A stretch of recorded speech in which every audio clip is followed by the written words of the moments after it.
Huh. What would you recommend as a skill building app to someone in their first, second year of college? So, Yuvraj, great question. I think you should first make up your mind whether you want to pursue the non-engineering.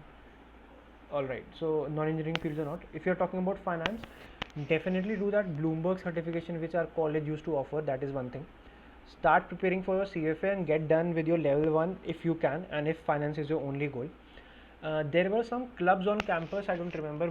Uh, Wall Street, Wall Street was the name, or Bulls and Bears. I am forgetting the name.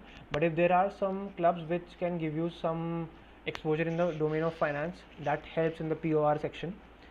uh, Another skill would be that if you can take part in some case competition. So this is very important if you are aiming for non-tech placements. If you There are a plethora of competitions going on throughout the year, and Unstop is a platform where they have these competitions hosted. So every IM will have their fest where they will be having some finance competitions going on. If you can take part in those competitions, these are usually trading competitions or valuation competitions or M&A analysis competitions. So take part in those, get some experience, if not a podium finish, and then add that to your resume. So valuation is something which would encompass most of the things of an investment banking background. So again, finance as a field is very vast. If you want to go to trading desk, so sorry, I missed out the trading desk part of it. So a futures first, which used to come on campus, is a proprietary trading desk. So if you want to go into trading, look at something which Wall Street Club gives. If you want to look at something related to investment banking, take part in competitions which offer you a valuation backdrop or an M&A analysis backdrop. MBA straight out of college or after WorkX, your take. I would prefer that you do your MBA after some WorkX. However, start preparing for CAT and GMAT as soon as possible. So I'll tell you my scene. When I was working in JP Morgan Investment Banking, I really liked the team and I did not want to leave. However, whenever I saw a position in the India front office or the private equity or venture capital firms, I always saw that they needed an MBA or a CA. So that became my motivator for pursuing my MBA sooner rather than later. Again, it depends on your risk appetite as well. A lot of people who do not have a great placement straight out of college, not a great brand name or say package or location or whatever, if they are getting a good college, they pursue straight out of their undergrad college as well. A lot of people I know who had 9 plus CGPA in one of our BITS campuses joined my B school. They also had good brands on their resume, but they were not very happy in pursuing the IT job which they were coming from. So it could be a one-on-one conversation which we can have if you are okay with the job role right now. If that job role is going to add weight to your resume if you join, let us say, 2 years down the line, 3 years down the line. So my personal take is do it after 1 year or 2 years of WorkX. Do not delay it more than 3 years. Most of the Indian B schools, the ABC, LKI of sorts, FMS, XLI, SPGen, they are geared towards the freshers. So you would see that most of the companies which are coming in there would be looking at people who have a year of WorkX, 2 years of WorkX, freshers, right? If you are looking at people who have greater than 3 years or 4 years of WorkX, then look at colleges like ISB or look at colleges abroad, INSEAD, Harvard, Stanford, Wharton. So in India, the sad reality is that people generally pursue less than 2 years or 3 years of WorkX. So take a call then. But first have the score ready, have your CAT score, get that 99 plus percentile, and then take a call. Can I give a decent CAT attempt with only 2-3 months press? How would you recommend going about it? So CAT prep is not very difficult if you still have that habit of solving those BitSat kind of questions. So quant based, verbal based. So my strategy was that I was a core mechanical engineer. I was preparing for GATE in my second and third year. So my thought process was that if I do not get placement on campus, I would give GATE and then pursue my masters or sit for jobs in ISRO, BARC, etc. When I got a placement in 4-1 in ZS Associates and I wanted to pursue a job in the non-tech field, I said I will not give GATE. I will start looking at exams in the non-tech domain. So CAT and GMAT were the two exams. Now I first started giving my GMAT, given that the score would be valid for 5 years. So I gave my GMAT and then I had my score ready and I started applying to the ISB YLP program and the programs which are not in India. Then I gave my CAT, my first attempt. I did not get a good score. I continued with my job, given that the team was good, the brand was good. I pursued my job there. Next year I gave my CAT. I got a good score. I got a call from Indore. I did my risk analysis that should I be giving CAT again? Should I be trying for different schools, or if next year I give the CAT exam and if I do not get the marks which I have right now, I might not be even eligible for a call from Indore. So that kind of analysis was there with me, and I did not have to prepare a lot for CAT, given I already prepared for GMAT, or I already had the practice of solving questions through my GATE preparation. So the strategy there, Ronit, would be give 3 last year mock papers, and if you are getting a score which is 95 percentile plus, then you can just push in some of your efforts in the 2 to 3 months. If not, and if you think some of your section is completely down the drain, then you can take some coaching or some kind of assistance outside and try next year. So that is my advice. Finance Intermediate of Service given the recession in IT. Great question. Is my OBS recording? Yes, it's still recording. Yes. In the finance industry right now, so I would see it is not as good as it was post COVID, even in consulting. So what is happening right now is that in US, this is the election year. Even in India, it's the election year, and not a lot of companies are doing capital expenditure or M&A or any high finance activity for that sort. Another trend which is being observed is that the interest rates have been too high for too long. So what happens is that, I'm not sure if you are able to relate, but when interest rates are low in the economy, companies can borrow that money and use that for whatever they want to. So given that the interest rates are still high, people do not have a lot of money. So you would have heard this term as known as funding winter. So venture capital firms do not have access to the liquidity means money in the market, which they had during 2021. So I wouldn't say it's great right now. However, post elections it is expected to be better. And recession in IT, so again, all of the industries right now are facing the same thing. So during COVID they had a lot of projects, they overhired people, and now recessions are going on. So it's the same thing, not as good but not bad as well. So again, it's somewhere in the somewhere around 2017 2018 kind of a hiring cycle, when I used to ask my seniors, super seniors, the kind of numbers which they gave me in those years, those are the same this year as well.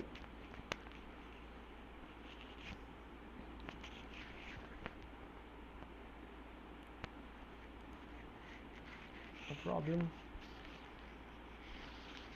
From core mechanical to non-tech, if I understand you were pretty good at core, so why the change? Shivam, great question. So uh, yeah, so I remember I was preparing for GATE, and my only aim on campus was ExxonMobil. ExxonMobil used to hire mechanical engineers, and my senior, who was in Vulcan, who was the captain of the team, got into ExxonMobil. Then my super senior, who was in Vulcan, also got into ExxonMobil. ExxonMobil was my target, and it came a day later than ZS Associates. I was also preparing my profile for non-tech roles as well, so it wasn't that I would pick A over B. The only trigger was that I thought if I join ExxonMobil, and it's an oil and gas company, and if I wish to move to some other company, the other companies would be ONGC, Indian Oil, BPCL, right? So all these are government companies, and I cannot enter straight like switching from ZS to Deloitte, right? I will have to give my GATE exam. So that would have limited my growth and my exits, and I did not want that. When I saw the non-tech part of it, I was excited by the consulting domain, the exits from it, and because I had a minor in finance and I got a PS in finance, I thought this might be a good opportunity to look at something which is outside the core domain. So that was a trigger, limitation of exit opportunities and the growth. So that's my answer to this. Although I prepared a lot for the mechanical core companies, I also published my research papers and I had all my grades in line. But if things happen, then you have to be ready for it. What is a corporate thesis? How does it work? Like, how do we get those? Senior CRs, that's sound, how do I make PhD? Yes, so corporate thesis is that a thesis is a research project, right? It's a research piece which you are working with a professor on campus. This is usually a thesis. A corporate thesis is that, let us say you are in touch with Microsoft R&D lab which Microsoft has. I think it's in Hyderabad. So you work on some research piece, but with the company. You will have so not a professor. The word I am forgetting the word. You will be having a mentor from the company, and you will be having a mentor, a faculty from the campus. That is how a corporate thesis is. So you will be writing a research paper or whatever the thesis manual says. You have to write a project report, which will be submitted to that company as well as to the professor which is on campus. How do you get it? Again, it's based on your personal contacts. A corporate thesis, often a lot of people who I remember doing corporate thesis were only in the tech domain, Microsoft and right. So if you are able to, if you are joining your PS1 in, let us say, DRDO or ISRO, these kind of organizations came during my PS1. DRDO came, ISRO did not come. CSIR Pilani was something which was there back then. If you are still in touch with your managers from DRDO or these government organizations, and if you are able to negotiate that corporate thesis thing with them, good to go. But you can also not do a corporate thesis, it is okay. The only thing is that if you want to have that brand on your resume, then that is fine. Else just do a on campus thesis and prepare for something else. Prepare for CAT. Consulting. Right. So Anay, if you have your pre-MBA workix in a brand like Amazon, Microsoft, even if you are a product manager or whatever your role is, then that brand often matters.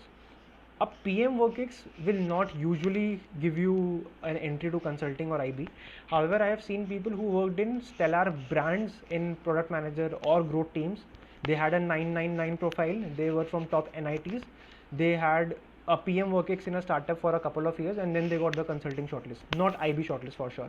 IB shortlists are completely different. You will have to have your academics in place, and you have to show the recruiter that yes, you are interested in finance.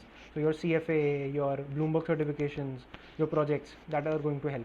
And trust me, minor finance projects are great. If you have those 2, 3, 4 projects in your resume which shout finance, you are the person for the IB industry then. For consulting, if you don't have much workx, what can we do to boost a resume? If you don't have much workx, then boost your acads, get some internships in good brands. So what I remember is that there was a Nestle internship program, that gave me a 8-week internship in Nestle, and that got Nestle in my resume. There is this website by the name Forage.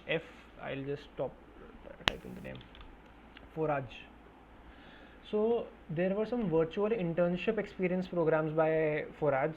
Not recommended though, but if you are, let us say, applying to Accenture Strategy or BCG, and they have a program on this website, and you do this internship and add it to your extracurriculars, then that is a plus. For consulting, again, if you do not have much workx, then you will have to highlight points from other profiles. It is not true that only workx people get consulting shortlists. However, you will also have to see which college you are in. If you are in a college which has a lot of workx people, then definitely they are going to get a say there. If you are in a college which has a lot of diversity, and given that you are an engineer, a fresher engineer, your profile might not be shortlisted. So try to maximize your scores, try to publish some research papers, go to some conferences, win some case competitions. These are the things which you can do to highlight your resume then.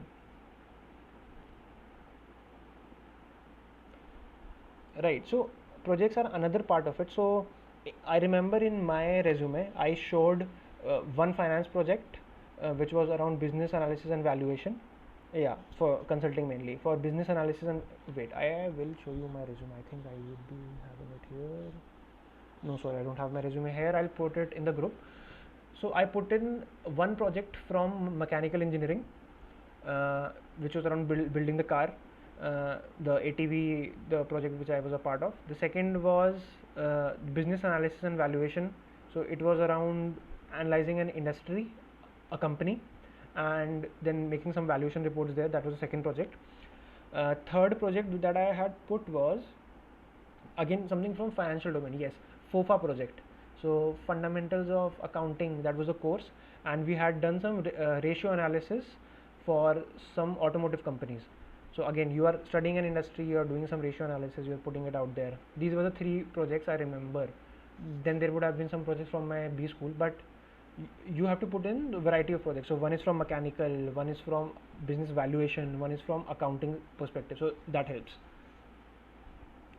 Yes, I remember putting in a project from supply chain domain as well.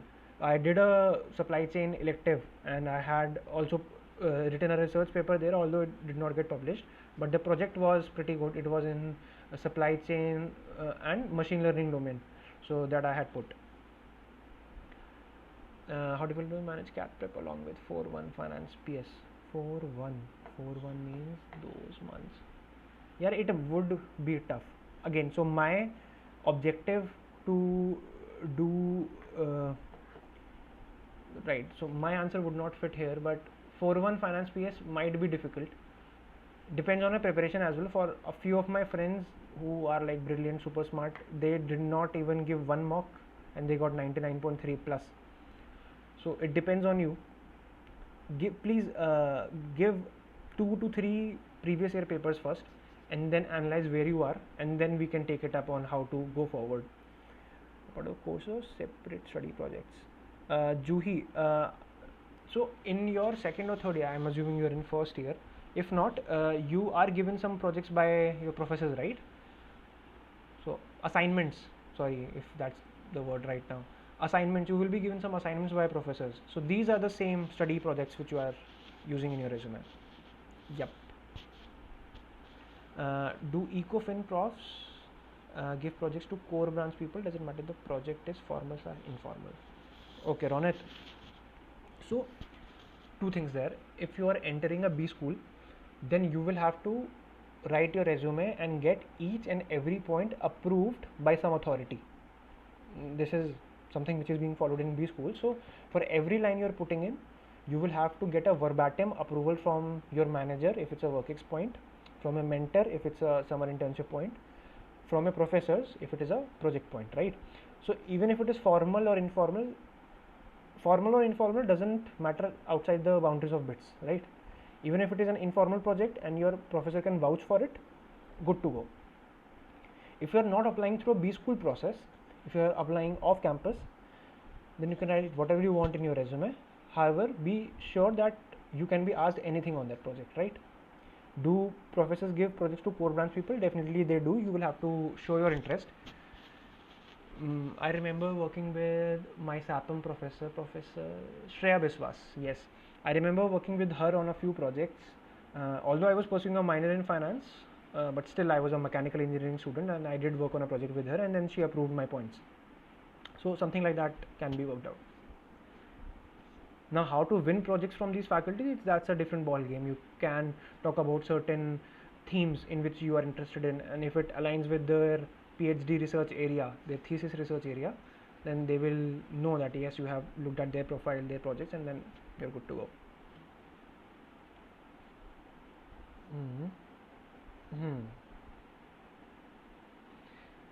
Anay, so please do take a look at the companies which are coming in 4-1 and 4-2. I think that is going to help you. If you are going for a 4-1 PS and your PS is going to be in an investment bank where you have to work a lot, then your cat might take a shot. So again, that is a risk reward ratio which you will have to optimize for. So had I been in your shoes, given that you are getting those 99 percentile plus marks and you want to pursue right out of your undergrad, then you can go for 4-2 PS. What I've also heard during my time was that in 4-2 PS the PPO conversion is better because you again join straight after the PS gets over. So that could be a win-win for you. Give your CAT in 4-1, join your PS in 4-2, get a PPO, and then decide whether you want to join the company or go for the B school.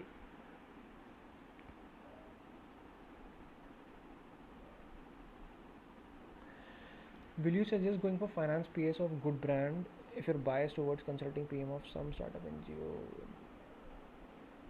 Yeah, finance PS of good brand if you're biased towards consulting PM of some startup NGO, not so known brand. Sana, can you please rephrase the second part of your question? If you're biased towards consulting PM of some startup, I'm not able to understand that part. Does doing PS1 in non-tech roles affect PS2 allotments? It does not, Divyansh. It did not, at least in my time. PS1 was just a cakewalk. You pay for it, you do it. That's it.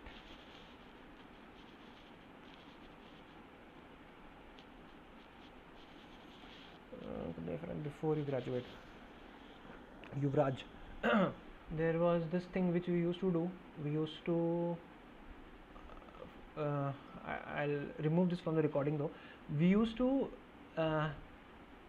enroll in FRM in R41, and then we used to drop the course given it was pretty hard.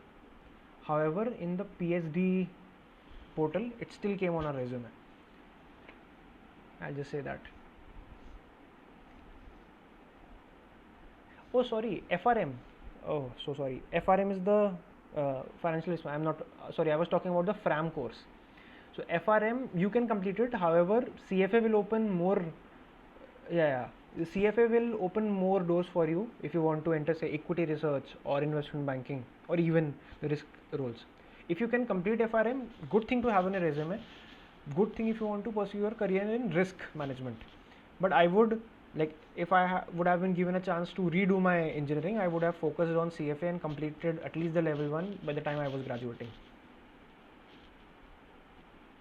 So SC, FRM, Lean Six Sigma, these kind of certifications can be done, but CFA holds much better value. Not that because I am pursuing it, but I am pursuing it because I have heard it from people in the industry. Between is consulting PM, but because of minor you take a good brand finance PS. That is, Sanya, completely fine, because even after your finance PS, if you want to move to consulting PM side of it, you can take that exit. If you want to pursue an MBA later on, your finance brand will help you get those internships and consulting shortlists as well.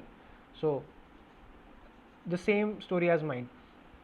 Had I wanted to pursue consulting, had I been the person interested in consulting PM, pursued a finance minor, and then got a shortlist in consulting industry, so I am exhibit A for you.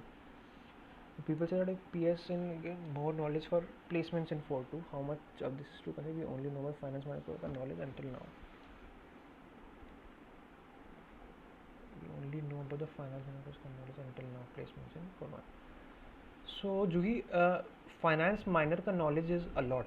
It's not less, I would say. It's at least 60, 70, 80% of what you would get in your CFA L1, right? Second is PS in 4.1.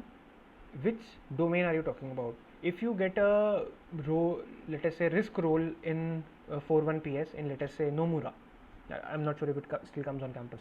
If you get a risk role in Nomura, and in 4.2 companies which are coming on campus are consulting companies, so your risk role is of no good, right? The knowledge that you want would already be taught to you through these minor finance courses.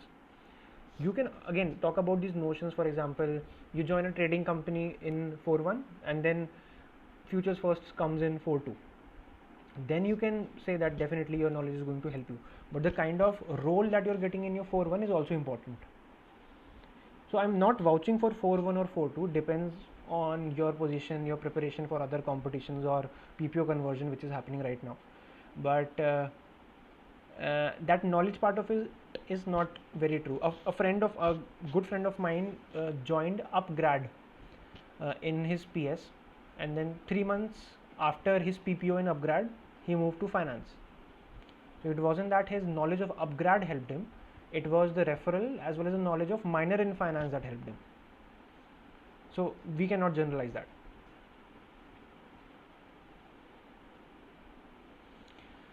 And we will have to take that offline, depends on company to company and the kind of vacancies they have. I can only talk about some risk roles and some investment banking roles, but usually people take you for your attitude, right? You are just joining as a fresher, they would not expect you to move mountains. So and I would request that we take it up offline, and then if possible I will connect you with some seniors in the domains you're looking at. So the companies and the domains. In quant, DLR round in CAT, same as a company application. Can I assume the preparation is same? Yes, Sumanyu. I would say that the ZS round was at least what you can expect in CAT. CAT might be a bit on the higher side. ZS was on a lower side, but the time was less in ZS and the number of questions were higher. So you can expect the same kind of difficulty. So again, if you're preparing for CAT, your preparation for such aptitude tests are also done.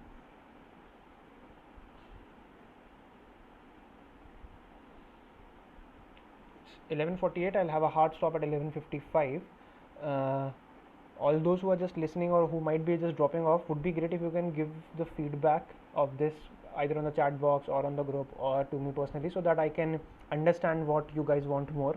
I do have a few months before joining, so we can curate something, maybe one to one or focused groups to discuss some of these things, right? थक गया यार, खत्म कर दो.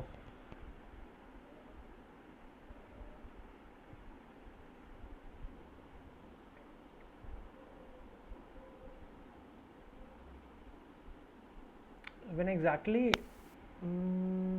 I think third year should be fine.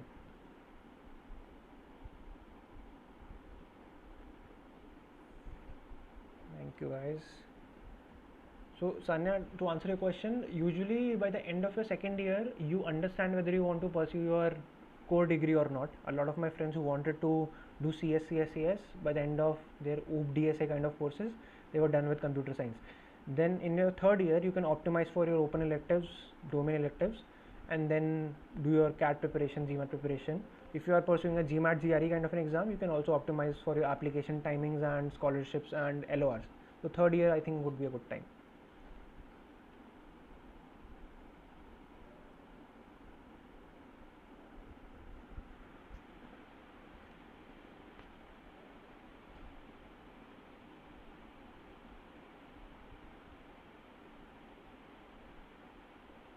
Thanks, Anay.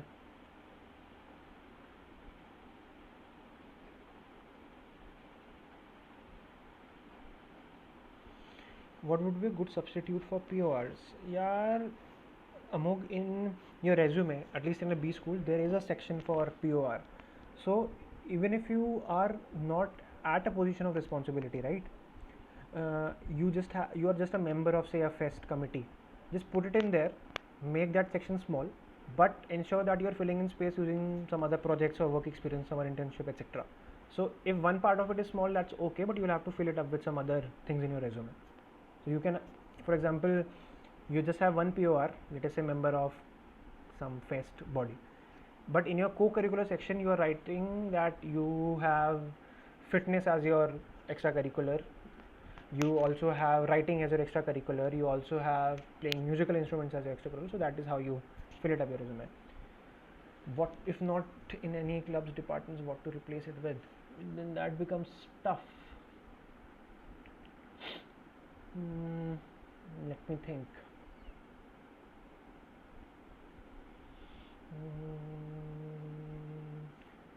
See, you need to have a position of responsibility of something, right? If not, or if you do not have any on-campus clubs or departments, what you can have is volunteer in an NGO and get a position of responsibility there, right? If you do not have that, then I remember a lot of fests, for example, Unstop has a campus champion kind of a program where you have to market some of their events on campus. So that is something you can look at. And for example, I remember during my time, Swiggy used to have their campus ambassadors. So that is something you can look at. So if not in any clubs or departments, look at for these external engagements. That might help you out. And there are a lot. There are a lot.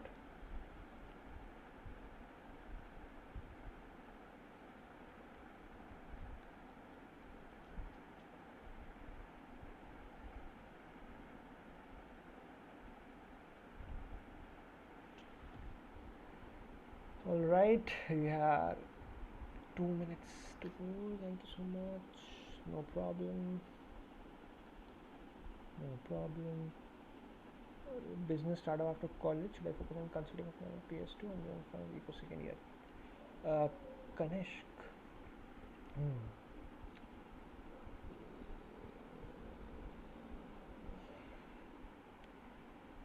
So consulting gives you a better network and better access to resources which you might need for starting up a business.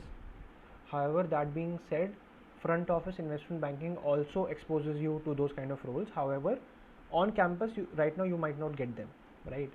So it is a general notion that people from consulting exit to make and build their startups.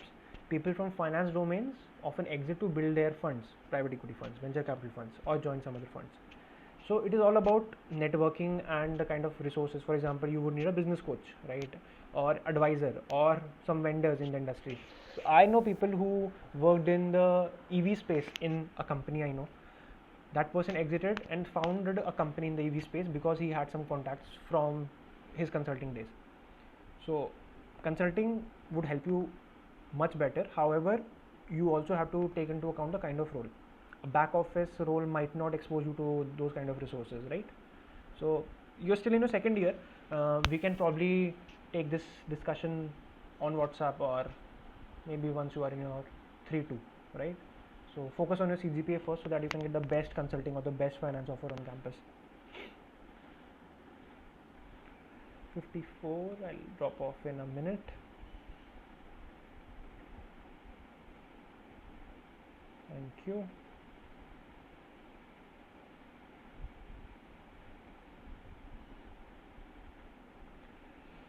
Great.